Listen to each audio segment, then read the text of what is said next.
C'est ce que nous cherchons tous, un avenir sûr et prospère pour les Palestiniens et les Israéliens. Questions et observations, l'honorable député de Kitchener. Merci, Monsieur le Président.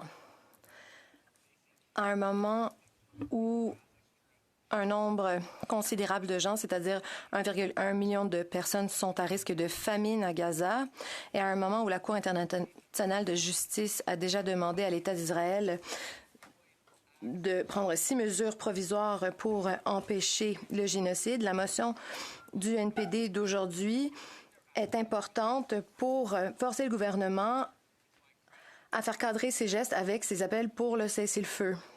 Et donc, j'applaudis la députée de Edmonton-Strathcona pour son courage et pour avoir déposé cette motion en Chambre. Peut-elle nous dire à quel point il est important en ce moment que le Canada, donc, agisse de manière à ce qu'il respecte ses engagements? L'honorable député de Edmonton-Strathcona, j'aimerais remercier mon collègue. Il plaide depuis longtemps en faveur de la paix au Moyen-Orient et pour la défense des droits des Israéliens et des Palestiniens. Nous sommes à un moment charnière.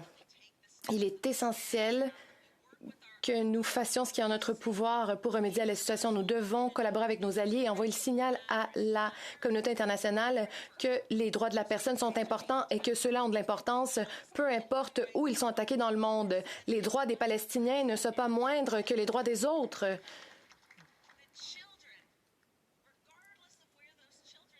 Les enfants, peu importe où ils vivent, méritent de grandir. Ils méritent de manger à leur faim. Pensez à l'acronyme « Enfants blessés avec aucune famille survivante ». C'est pour cela que nous devons faire plus, et nous devons faire plus dès maintenant. Continuing debate, l'honorable ministre des Affaires étrangères.